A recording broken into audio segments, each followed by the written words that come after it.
Game 3ကြရင်ညီကိုတွေအားလုံးပြန်တွေ့မယ် Let's go let's go လက်မလေး subscribe share နေတာမယ် let's go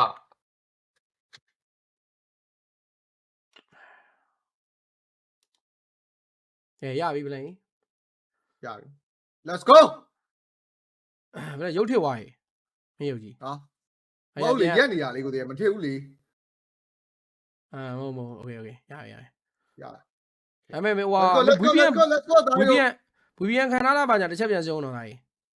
ကိုပါမနည်းနည်းလေးထည့်နေ ဘူးတော့ပင်း104ရော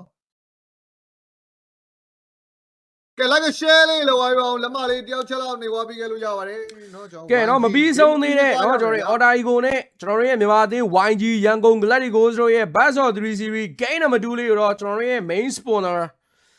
မှန်ကန်မြန်ဆန်တော့အပြည့်လန်းဆန်းမှု Riot D လေးနဲ့တူပဲတိုင်ကော Riot D တိုက်ဖို့လိုနေတာကွာနော် YG က player တွေ Riot D တိုက်ဖို့လိုနေတာ နည်းနည်းလေးတောက်လိုက်မလား let's go Riot D လေးနည်းနည်းလေးတောက်ပြီးတော့လောဆယ် post ထားပြီကွာ ပေါ့သွားပြီ နော် Riot D လေးနဲ့တူပဲစတင်လိုက်ပြီဗျာညီကိုတို့နော် let's go ပါမှန်ကန်မြန်ဆန်ဆန်လေးပြီးအောင် Riot D တောက်ဖို့လိုနေပြီညီကိုတို့ရေကြည်ပါ let's go ပါ ရန်ကုန် Galacticos Galacticos အောက်က A fan ကြီးပဲကွာမင်း A fan ကြီးပဲလို့ အဲ့အင်ဒိုမှာလောက်တာလေကွာငါမြန်မာပြည်သက်တွေနီးလို့ကတော့အဲ့ခေါ်ကြီးတစ်ခုလုံးတော့ပြည့်သွားအောင်မယ်မင်းရဲဆက်ပဲကဲနော် let's go ပါညီကိုတို့ဘ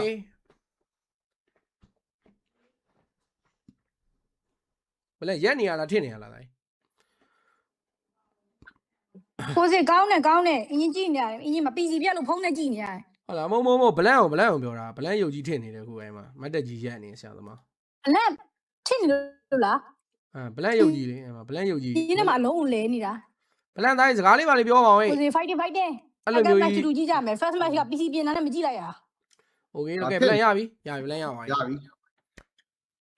လာကြ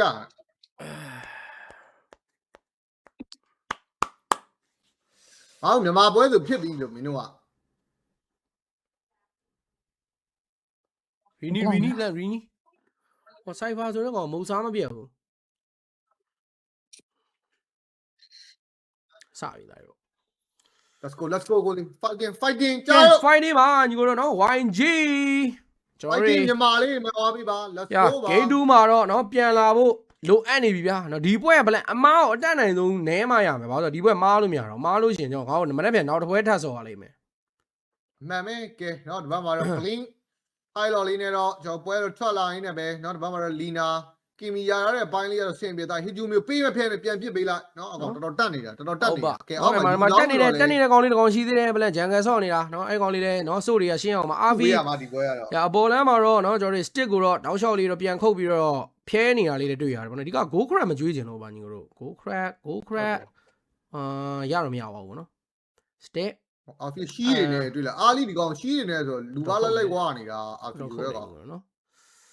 RV free ရတော့ရှေ့ပွဲတွေမှာတော့ performance တော်တော်ဆိုးပဲညီဗောနော်ဒီပွဲတော့ဘယ်လိုလောင်းမလဲမသိအဲ့လိုမျိုးလေးပဲစိုးပါသေးလို့တော့ဆူတောင်းနေတာပဲအာလက်ရဲ့ clear ပါညာတော့ second nature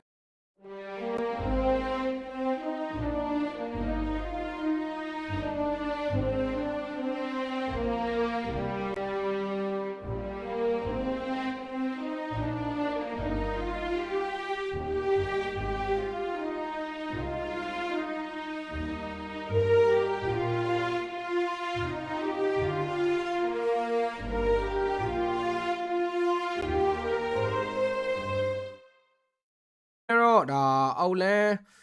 ယူဆောင်လိမ့်လေးကိုပါသွားကန်းဖို့တော့ချောင်းနေနေမတော့မဘိုင်ဝမ်နီနိုနဲ့ရင်းပြဿနာတက်နေနေတာတခုမှအချိန်နေမကောင်းတော့လေ Fury ရဲ့တိုင်လေးတုံးပြီးတော့ပတ်သွားတယ်ကားလွတ်သွားပြီ ဟောရ fracture ကြီးကဘိုင်းနာဆရာသမား ကားလွတ်သွားပြီကားကြီးလွတ်သွားတယ် ယူဆောင် level 4မြင်မြင်ရအောင်လို့တော့ဘလင်းခရီလေးကူစားပေးနေတယ်လို့တော့ထင်တယ်ဂျကွန်ဒေးဘာညာလဲမြန်ဆန်ဆန်လေးပဲ level 4ရဝိုင်းမတော့ Black Dragon Fall penalty zone ထိန်းတာနောက်ကျတယ် manipulation ဂျားထဲမှာတော့ hand နေနဲ့တော့ရအောင်လို့ပြန်ထွက်ဝိုင်းနေမှာတော့ referee တွေပိုင်းနဲ့ဘလင်းကလည်းပြန်တော့ကာထားတယ်ယူဆောင်ဟိုဘက်မှာဗလိုင်းနဲ့ဝင်ထိန်းမှုတော့ကြိုးစားနေမယ်မထိုင်တဲ့ strike ကြားမှာရောက်လာတာရာ Fabula ပါထပ်ပေးလိုက်ရင်လည်းမတော့မလဲfree ကြီးပါစင်းကြလာတာတိုက်လို့ဘတ်မလားအချင်းချင်းကောင်းဘတ်တော့တိုက်တာတေးကိုခဲနေတယ် upright တော့အော်လက်မြောက်နေတဲ့အချိန်မှာရှော့သွားတာခေါင်းနေကြိုက်သွားပြီညီကိုတို့ ဒီက3កောင်နဲ့တက်ပေးလိုက်ရတဲ့ပြုံမှာဘလူးဘက်တစ်ချက်ပေးရပြီငါ့ဂျူရီဘက်ကျန်ကလာတွေမလျှော့စင်းတော့ဘူးတင်တာပဲအလာသွားပြီရာသူကြီးကဒီမှာဘာကြိတ်သွားသေးတာဗျာ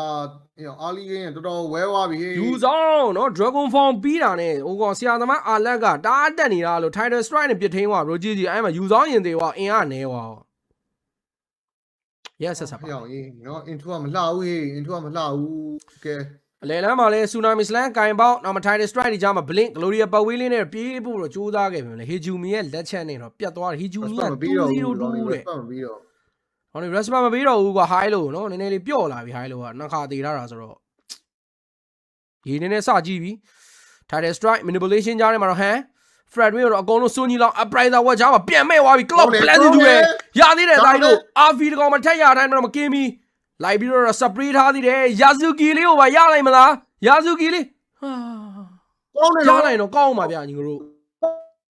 ကောင်းတယ်နော်တကယ်ပြီးနော်အာလီနေသားသမားတွေအကုန်ပြန်ရအောင်ပါမဆုံးနော်လူမျိုးဟီရိုကီနှစ်ကောင်ဒီကောင်လေးရန်လူပါဝါတာများသွားသီးလားနော် Upriser ကခွဲဝင်ရသွားတယ် Fred Win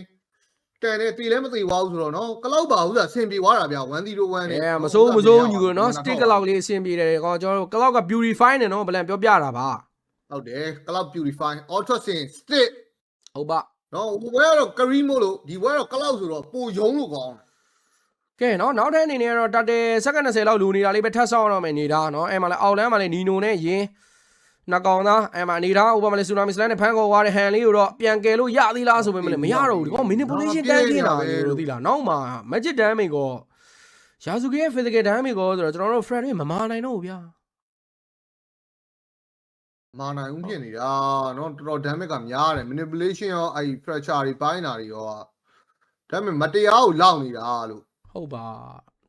အသေးလေးကခြံခဲ့သေးတယ်ဒီကောင် ကဲအဲ့မှာလဲ Gloria ပတ်ဝေးနဲ့အော်မှာ Blink အမာခံတိုင်းမှာ Referral Light ယူဆောင် Blood Dragon ဖောင်ကြားမှာ Yazuki လေးတော့ Fury အတိုင်း B35 လေးပေါ်တင်ပေးဖို့ကြိုးစားမိမယ် Game နဲ့ကတော့ Death သွားသေးတယ်မသေးသွားတဲ့ဆုံးမှာရင်းအောင်ပြန်လက်အပိုင်းခံလိုက်မှာ Freya Valkyrie နဲ့ဝင်လာတဲ့နေတာတစ်ခုမှာတော့ K ထပ်ပေးလိုက်ဆို Flicker နဲ့မခုံခုတ်ဝိုင်းနဲ့မှာ Lina တကောင်အပြင် Blink မှာ Triple K မထပ်ပေးထားတယ်မှာ Mini ကို RV Mini ကပါယူသွားတာရောက်ရင်ဟန်မှာရှော့သွားတာ9ကောင်လုံး Team White Out ပါဖြစ်သွားနေတယ်ပဲ YG ကျွန်တော်မြန်မာသေးရန်ကုန် Gladiators game number 2မှာတော့ game 1ထက်တောင်ပို့ပြီးတော့အခြေအနေစိုးနေခဲ့ပြီဗျာ yes ဆက်တော်တော်များသွားပြီဆုံးရှုံးမှုတွေတော်တော်များသွားပြီကိုသေးရေ yes ဆက် ကဲတော့ဒီဘက်မှာတာတယ်လေးပါထပ်တော့ပေးလိုက်ရရင်းနဲ့ပဲကဲ9မိနစ်လို့နေထားမှာတော့3600အေးရကောင်းလိုက်တာလို့ what the fuck မီဒီယာပါတဲ့ RV free อ่ะရှေ့ပွဲတောက်လျှောက်ကြိုးခဲ့သမျှမင်းဒီပွဲခုတ်ချပဲမင်းခုန Flicker ကြီးနဲ့ခုံခုတ်တာဒါကြီးဘလိုင်းနဲ့ကို ဟုတ်တယ်နော်အဲ့ကင်မီတို့ဘာလို့အရန်အထုခံရတာဒီဘက်ဥစားနဲ့ဆိုရင်ဖီယာနဲ့ဆိုရင် နေတာပါဒီအသင်းက Boy Crystal Cloud Blessing Jure Title Strike Flicker Tsunami Slam Manipulation နဲ့တော့ဆွဲခေါ်ဝိုင်းတော့ stick နေနေပြန်လေပြီးတော့ရုံထွက်ဖို့ကြိုးသားတာမအောင်မြင်သွားရတယ်ပဲ live ပွဲလေးကတော့ Blink မှာဖြစ်သွားတယ် Double K တစ်ထက်ရသွားတယ် sorry ဟိုရောက်ပါနော် Hijumi လားညာ Hijumi ကဲပွဲတော့ခတ်သွားပြီပေါ်လမ်းမှာပါ first tower တစ်လုံးချက်ပေးရမယ်နေထားပြီးတော့ရှီသွားရင်းနဲ့ပဲ ဆို Yazuki တပည့်ကြီးရောက်သွားတယ် sorry Yazuki တပည့်ကြီးရောက်သွားတာပေါ်လမ်းမမင်းအဲ့ Yazuki ကလည်းမင်း game 1 game 2နှစ်ပွဲလုံး performance ထွက်တယ်အခုရခဲ့တဲ့အပေါ်လမ်း double game နဲ့ဆိုရင်ဒီကောင် KD က206ဖြစ်နေပြီ Hapter C ထွက်သွားပြီနောက်တော့ဒီကောင် BOD တန်းသွားမလား Leafit Raw သွားမလားတော့မသိသေးဘူးပေါ့နော်တာနေတဲ့အသင်းဆိုတော့လှုပ်ချင်တယ်ကျွန်တော် network ကတစ်မိနစ်ကို1000လုံးလောက်ပြတ်နေပြီပြိတ္တကြီး ဟုတ်တယ် Title Strike ဝင်ဖမ်းတော့အလက်က င်မီတို့ကလောက်တို့ကစပိတ်မရတော့ဘူးလို့ရိုင်းနေသွားတော့ stick ကလည်းနှစ်ခါသေးသွားတာဒီဘက်မှာလည်း free ရာ ရောက်ရေး ဒီနာတော့ထပ်ပြီးတော့ဝင်ခုတ်သွားရင်းနဲ့ပဲ Hero K ထပ်ပေးထားပြီဗျာနော်မှဟိုဘယ်နေရာမှာပဲကြည့်ကြည့်ဒီကောင်နဲ့ဗတယ်လိုက်ဆိုင်နေပြောနေ Tsunami Slam ကြားထဲမှာဟမ်နောက်မှာတော့ထပ် show wine မှာ free ရာရဲ့ခုတ်ချက်တွေတော့ကျွန်တော်မြန်မာအသင်းဘက်ကဘယ်သူမှတော့မခံစားနိုင်ငင်းနေပဲရင်းမှာပြန်ပတ်နေရပြီယခုလက်ရှိအခြေအနေကကျွန်တော်မြန်မာအသင်းအတွက် game 2ကတော်တော်ကြီးတော့ခက်ခဲသွားပြီဆိုတဲ့အကြောင်းတော့ဝန်ခံရမှာတော့မယ် ခတ်သွားပြီတော်တော်ခတ်သွားတာဒီပွဲ game 1တက်ဆိုင် game 2ကြီးကပူပြန့်နေ9မိနစ်9000ကြီးကြတော့လေနော်တော်တော်တော့ဆော့ခတ်သွားပြီ အေးတော်တော်ပြည့်စင်လာတာပဲဘယ်လိုကျွန်တော်မြန်မာအသင်းအတွက် နော်ဘတ်ဆော့3မှာကြတော့လွယ်တော့မလွယ်ဘူးဗျဓာတ်တွေကစကားရမ်းပြောတယ် play style လေကွာတော့ကွာတယ်နော်ဘာအေးကြီးကအများကြီးပြင်ဆင်လာတယ်ပဲပြောရမှာပဲ အဖက်ဖက်ရဲကောင်း နိုင်တော့ဦးတော်တော်ပြီးရပြန်ပြီ ။ညာဂိမ်းတူပွဲစဉ်လုံးရဲ့နော်ကျွန်တော်တို့တောက်လျှောက်ကျွန်တော်တို့ကြည်ရခင်သမျှ တစ်ခါမရလိုက်ဘူးတစ်ခါရလိုက်တယ်နော်နှစ်ပွဲပေါင်းမှာ ဖက်ဖက်ရဲကောင်ကနေသွားပြီညီတို့တွေအပေါ်လဲအောင်လိမ့်သုံးလိမ့်လုံးမတာတော့ဘူး free RV minion နဲ့နော်ဆရာသမားဒီကောင်ခုတ်တာကိုလည်းကျွန်တော်မြန်မာဘက်ကဘလင်းရဲ့တန့်အောင်မခံနိုင်တော့ဆိုတော့ကျန်တဲ့ကောင်စင်တော့ပြောမနေနဲ့တော့ညီကိုတို့ အလာလာကဲနောက်9ဖြစ်သွားရင်းနဲ့ပဲအေးတကယ်တီးနေပြီဟျောင်းကြီးကဲအောက်မှာတော့ second tower လေးတစ်လုံးတော့ထပ်ချိုးဝါးဖို့တွေတော့ရှိနေသေးနေပဲကျွန်တော်မြန်မာပြည်ရဲ့စပိတ်ကိုမရတော့တာဘူးလာတဲ့ခရီးလောက်ပဲစားနေရဆိုတော့ဘလို့မှနောက်ကပြန်တက်လာဖို့ကမရှိဘူး10မိနစ်9နေပဲပြက်နေနေပဲကဲစတစ်တော့ကတော့နော်ဖမ်းမီတော်တော်ပျောက်နေပြီဗျ အဓိကစပေးမရတာဗလန်တွေ့လားစတစ်ကတော့အဲ့လိုမျိုးအကုန်လုံးနဲ့ gather လုပ်ပြီး gathering လုပ်ပြီးတော့နည်းနည်းလေး fan နေရတယ်ကဲ penalty zone flick 4man Nino တကယ်ကောင်းတဲ့ spare combination manipulation လေးပါထောက်ထားနေတယ်လျှက်တစ်ပြက်ရိုက်ချက်နဲ့ကျွန်တော်မြန်မာအသင်းယာဇူကီရော double kick ထပ်ပေးထားပြန်ပြီဟေ့ဟိုကောင်တောင်း လွန်ကုန်မယ်နော်မင်းတို့လွန်ကုန်မယ်ဟလာမင်းအဲ့လောက်ကြီးကြတော့ကိုလေwhat the နီ ဘိုးပြကြီးအဲ့လောက်ကြီးကြတော့ yes လု ဆက် ချင်တိုင်းကလှုပ်သွားလိုက်ပါတော့ကွာ ဘလန်ရေ ဒီဘက်တော့ထားလိုက်တော့ပြိတ္တမထားလို့လည်းမရတော့ဘူးဟိအောင်ကြီးမဆော့လို့ဆော့လို့မရတော့ဘူးဒီဘွဲက9မိနစ်တောင်းထောင်ရဲဆက်ဆက်ပဲ ဘလန်ရေ game 1 game 2နှစ်ပွဲလုံးကတော့ ရဲဆက်ဆက်ပါပဲ yes ဆက်ပါပဲ guys ဟောမင်းဘလန်ခုနက penalty zone 4 man ကြီးတော့ဆောင်းရလာတယ်ကွာနီနိုရမင်းအဲ့လောက်ကောင်းနေလေဆောင်းရင်လည်းဆောင်းနေနေတော့ 4 man နဲ့ penalty zone ဘယ်လိုဒီကမပါသေးဘူး တော့မြန်မာလည်းအဲ့နေရာအဲ့လိုမျိုးအပြုတ်လိုက်ကြီးမိသွားတယ်ဆိုတော့လေတို့ကအလဲတောင်ပါကာနေတာဗလန်ရသေးလားလို့ ဟုတ်တယ် အဲ့မှာသွားစုလိုက်တာဟို penalty zone နဲ့ဖုံးဆိုနောက်ကောင် instant ဂေးလိုက်တယ်ယာဇူကီကကောက်ယုံမဲ့ဘရိုဒီကောင်ဒီပွဲဆော့တော့ပြောစရာကြီးဆရာသမားမင်းသိတဲ့အတိုင်းပဲဗလန်မင်း title strike လေးနဲ့ manipulation လေးအားကိုးလိုက် nino penalty zone လေးအားကိုးလိုက်ပြီးရင်ပြန်ကောက်လိုက်ထွက်သွားလိုက်နဲ့တားကိုတာရနေတာယာဇူကီ တော့မပြီးထားတာဟေးကဲကမ်ဘာဘူ chance ကတော့ကျွန်တော်900ခိုင်နှုန်းတော့မပြည့်တော့ဘူးလို့ပဲပြောရမှာပဲเนาะမလွယ်တော့ဘူးဒီပွဲက ဟာတကယ်လို့ဒီပွဲရှုံးသွားရင်လည်းမထွက်သေးပါဘူးညီကိုเนาะနောက်ထပ်ကျွန်တော်တို့ဝါ2-1အသင်းအနေနဲ့ကျွန်တော်ထပ်ဆော့အောင်ပါအဲ့ဒါတော့တပတ်ခါလောက်မှဖြစ်မယ်ပေါ့နော် easy ပါဒီပွဲတော့ဘယ်နဲ့ထားလိုက်တော့နော်တကယ်လို့ရှုံးသွားရင်လည်းကမ်းမိုင်လည်းကမ်းပေါ်မှာနော်ပြောလို့တော့မရသေးဘူးကဲ MLS 1เนาะကျွန်တော်တို့နည်းနည်းလေးတော့ပြန်ပတ်ထားတယ်ဒီကတော့အဲ့မှာလော်လေးလာတာလေးကို defend နိုင်ရင်တော့မစိုးဘူးဘရိုเนาะဒီ battle ကနောက်ဆုံး last battle လေဖြစ်တော့ဖြစ်သွားနိုင်တယ်ဗျအဲ့လိုကြီးတော့မပြောချင်ဘူးနိုင်မယ်လေเนาะဖြစ်သွားနိုင်တယ် penalty zone flag ကလီနာပြန်တက်ပြီးတော့ back one တော့မယူဆောင် black dragon fall manipulation nino ဂျားတော့ညက်နေတယ် cloud blazing ကျူတယ်ဂျားမှာ hero ကတကောင်ပြီ hit ကျူလေးကိုပါရလိုက်တာ neo upright one တွေပါနဲ့ crit ပါရှင်းလဲလမ်းမှာလဲကျွန်တော် law တွေပါတော့အကောင်းဆုံးတော့တောင်းခံပြီးတော့ defend ထားတဲ့နောက် ဟောရှက်တောင်းကြီးလေးရလိုက်ရမှာဖီယာနဲ့ယာဇူကီလောက်ရလိုက်ရင်မစိုးဘူးလို့တော့ရလိုက်တဲ့ဂီယာဟီဂျူမီနဲ့နီနိုဖြစ်နေတာဆိုတော့ ဘလို့လိုပဲဖြစ်ကွာရတဲ့ကြီးယူရမှာနော်ရတဲ့ကြီးတော့ယူရမှာပဲညီကတော့မတက်နိုင်ဘူးနော်ဘာလို့ပဲဒီ hero king နှစ်ကောင်နဲ့နော် law defend လိုက်နိုင်တယ်ဆိုတော့မျောလင်းချက်ရောင်ကြီးလေးနည်းငယ်ဖြတ်ကနေတောက်သွားတယ်ဒီကနော်ဖြတ်ကနေတောက်သွားတာညီကတော့ဒါတော့တောက်အောင်ပါပဲ guys နော်တောက်အောင်ပါပဲ okay ဖြစ်နိုင်တာလေးတွေတော့ကျွန်တော်ထည့်တွေးစဉ်းစားပြီးတော့ပဲအားပေးရမှာပဲမတက်နိုင်ဘူး ဟုတ်ပါ guys ကဲခလီယာပတ်ချင်နေတာဒီကောင်လေးနော်ဟိုဂျူမီနဲ့နီနိုပြန်ထွက်ပြီဆိုတော့နည်းနည်းလေးပြန်တက်ချင်နေသေးတာလားနော်အလေလန်းကလည်းမေဂါရထားဆိုတော့ကောင်းနေတက်ချင်နေသေးတာကော်ရင်စကိုင်းနော်ဟိုးသာလိုတယ်ကိုသေးစီးရဘက်လောက်ပဲသွားမလားဒါမှမဟုတ်မလစ်ဖစ်ဂန်ပဲသွားမယ်ဆိုတော့အဲ့ဖီယာတော့ပြစ်မှတော့ရမယ်ကိုသေးတိလားဖီယာကိုကလောက်ပဲပြစ်ရမှာကင်မီယာဒီဗိုင်းနဲ့ growing one ဆိုတော့ကင်မီမှာလည်းနည်းနေများတော့ damage လေးတော့ပါတယ်ဗျ မှန်တာတော့လည်းမှန်ပါလေ12 minute လို့နေတာဒါတိုက်ဒါတော့ဒီဘွဲဒါအပြက်နေလို့တိုက်ခုနက game 1တော့မပြတ်ဖဲနဲ့မင်း first law နဲ့မဲက3လမ်းပေးလိုက်တာကြဘယ်လိုလုပ်မလဲမင်း ဟုတ်တယ် ။ဒီပွဲတော့တော်တော့ခတ်နေပြီပေါ့နော်။မပြောချင်ညာလို့တကားတယ်။ဒါပေမဲ့ပြောနေရပြီညီတို့ဘယ်လိုလုပ်လဲဆရာသမားတွေ နိုင်နေတော့ကောင်းနေကိုရှုံးလာရင်တော့ကျွန်တော်တို့ကအတန်းမထွက်ချင်တော့ဘူးဗျာ အေးလို့တိုင်းနိုင်နေငါတို့နှစ်ကောင်တော့အတန်ထွက်တာကွာမြန်မာအသင်းရှုံးနေတော့မင်းလူတွေကဘာပြောလို့ပြောရမှာမသိတော့ဗျာဒီလားကျွန်တော်တို့လည်းနားလေပြီးကြဗျာကိုမြောက်အားပေးတဲ့အသင်း စက္ကန့်လောက်လေးတော့ထပ်ကြည့်အောင်မယ်နော်ဒီပါစက္ကန့်လောက်တော့လိုနေသေးနေတာရိုင်းတောက်ဒီပါ RPS ရှိတယ်ဒီကောင်အဒီနဲ့ဝင်ရိုက်ဖို့စောင့် ခုတ်ဖို့ချောင်းနေတာ Vagary နဲ့ Amle Gulo တွေတော့ Tsunami Slam Free ဝင်လာပြီဘလို့ဘယ်နဲ့ချက်မှမခုတ်ပါဘူး Energy Rapture လေးပါလေလာနေဆိုမှဟိုဘက်မှာလည်း Manipulation နဲ့ရုံးကန်နေတယ်မယူဆောင် Black Dragon Form ဆိုပေမဲ့ Han လေးကတော့ Monster Key ထပ်ပေးထားတယ်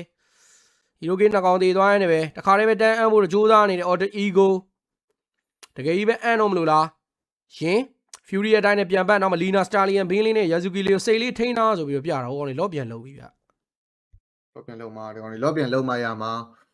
ဟောဟိအောင်ကြီးရဲဆက်ပါပဲ high low ဖြတ်သွားတာမင်းဘလောက်မှတော့မကြလိုက်ဘူး 3ချက်လာပဲခုတ်သွားတယ်ငါမြင်တာတော့နောက်က damage ဒီလာတွေကတယောက်ကိုတစ်ချက်စီဝိုင်းခုတ်တော့ပတ်ရှောသွား high low ကလည်းเนาะကျွန်တော်မာတော့မမာနိုင်တော့ဘူးဗျဒီထက်ပို့ပြီးတော့ ဟောနော် Innofan ကြီးကစုတောင်းနေသေးတယ်လို့မင်းတို့ဒီအနေထားကြီးနဲ့ကွာ ထားလိုက်ပါတိုင်းလောက်ထားလိုက်ပါအေးစေးဟောပြန်တက်မှာပြန်တက်မှာတိုင်းအေးစေး ပြန်တက်မှာအေးစေးတပွဲနိုင်ရင်တက်ပြီဗျာတပွဲလေးပဲ တပွဲနိုင်တက်ပြီကွာဗလန်2စီးနဲ့စားတာလားတပွဲတလေးလေးလဲဒါချီကျော်လက်ချော်ဖြုံးမှာပေါ့ဗလန်ရန်လားငါတို့နောက်ပွဲရှိ ရပါတယ်ရှိပါနားလည်းပေးလို့ရတဲ့အမားတွေ ဘာမှမဖြစ်ဘူး အေးစေး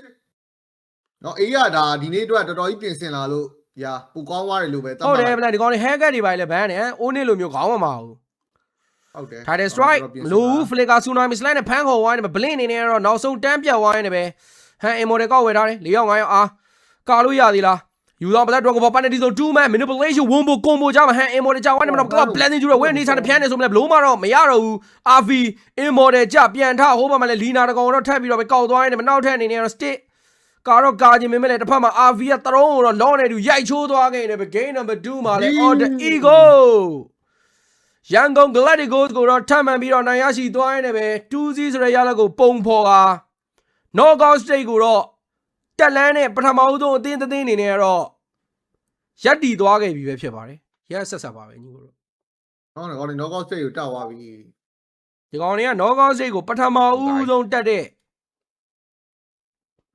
အသင်းမှာ ကောင်းလို့ တကယ်တော့ဒီနေရာမှာကျွန်တော်မြန်မာအသင်းကို တွေ့လားကိုတဲ့ Hit to me လုံးပြတာတွေ့လား ဟုတ်တယ်တွေ့တယ် နော်2-3ဆိုပြီးပြန်အောင်ပြနေတာဟိုမှာဟိုဘလင်းတို့ကနိုင် မလေးတော့ဟာ2-0ဆိုပြီးထောင်တော့ဟုတ်တယ်မလားအဲ့လိုနော် အောင်ဒီ3-2ဆိုပြီးတော့အပြန်ချောင်းနေတာ အေးပါဗလဲအေးထားလိုက်နိုင်နေတော့မလို့ဆိုင်လွတ်ထားလိုက်ဗလဲလွတ်ထားလိုက်ကြီး နော် Hit to me ဆိုတဲ့ကောင်အားချောင်းနေတာ လွတ်ထားလိုက်အေးကြီး nice game guys nice game နိုင်ခေနောက်ပွဲရှိသေးအေးစေး တော့ တိုင်း ရှိသေးတယ်အေး အေးရမဟုတ်ဆောင်းတောက်နေလို့ကွာတိလားဆောင်းတောက်နေလို့ဒီကောင်နေ တောင်းတော့ဒီကောင်ကန်ကောင်းသွားတာလို့ဒီကောင်ကန်ကောင်းသွားတာဟိုကွာ အေးစေးနောက်ပွဲရှိသေး နော် Hit to me ဆိုတဲ့ကောင်မင်းထမင်းဝအောင်စားတာဟာလား အေး Knockout Stage ကြမှာပြန်တွေ့မယ်လား အေးရ playing ဟောင်းရေး play ရောတက်သွားရ the fuck ထွားရသေးပါဦး bro ကျွန်တော်2-1ပွဲနေထပ်တွေ့ရအောင်ဒီနေ့အတွက်ကတော့ကျွန်တော်ပွဲရကုန်2-0 အဲ့တော့ဒီနေ့မဲနိုင်အောင်မလာရင်ငါတခုသိချင်တာအဲ့ဒါပါပဲ မဲရမနိုင်ဘူးလားမသိဘူးစေ မဲနိုင်စရာမလိုဘူးနဲ့တူတယ်ကွာမနေ့ပြန်မှနိုင်မလို့ ဟုတ် ဘာလို့ကွာငါတို့မနေ့ကတော့နိုင်ထားတဲ့ပွဲတောင်မပြီးသေးလို့လေနော်ဟုတ်လား ဟုတ်တယ်ဆိုးသွားပြီဒီပွဲကနည်းနည်းဆိုးသွားပြီ တော်ဆိုးရတာအေး တော်တော်ဆိုးသွား ရက်ဆက်ပါပဲ ဟိုကန်ကလည်းစိုးနေတာလို့ဗတဲ့ကအဲ့လိုအားလီမှာအကုန်လုံးဖေးတာမဟုတ်ဗတဲ့ရှုံးလာလို့အားလီမှာအကုန်လုံးရှုံးလာလို့နှစ်ပွဲလုံး ဘာပြောလို့ပြောရမှန်းတော့မသိတော့ပါဘူးဗျာ အဲ့ဒီ high ground lot defense လည်း